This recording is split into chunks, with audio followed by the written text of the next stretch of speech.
Investing state cash in housing projects solve the housing crunch.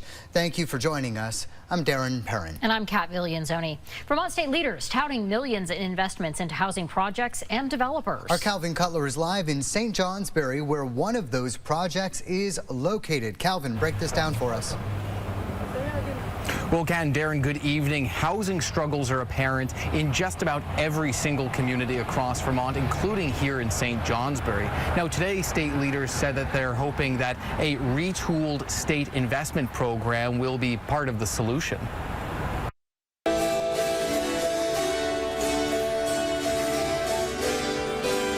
The Kingdom Mountain Dulcimers spending a soggy Wednesday at St. Johnsbury's Town Hall, plucking away, playing folk music.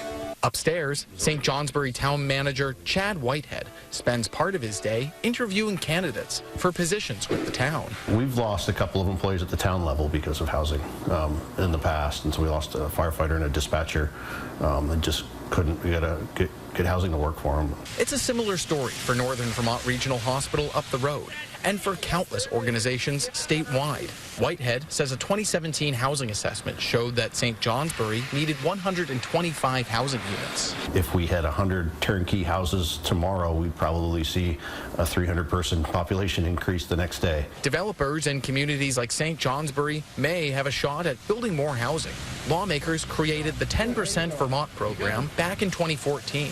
It lets the treasurer invest up to 10% of Vermont's cash on hand in economic development ventures, creating low-interest loans.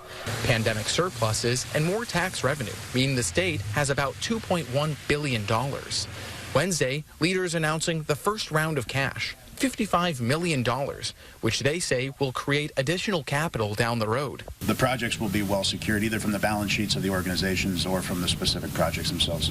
With the aim of creating 1,100 housing units up and down the housing spectrum. The Vermont Housing Finance Agency says the cost of building has gone up 34% in recent years from labor, lending, and the cost of materials. What we have is a pipeline of projects that are just waiting to fill in those gaps of funding so that they can move forward. In St. Johnsbury, the Northern Forest Center will spend $500,000 on this block on Railroad Street, restoring 9 vacant apartments and 2 retail stores.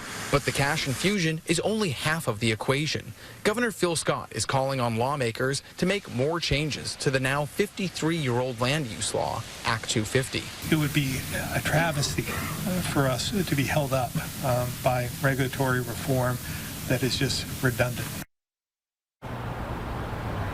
Now, state leaders are also hoping that some of these funds can be used to create housing opportunities for homeless Vermonters or for those who were affected and lost their homes during this summer's floods.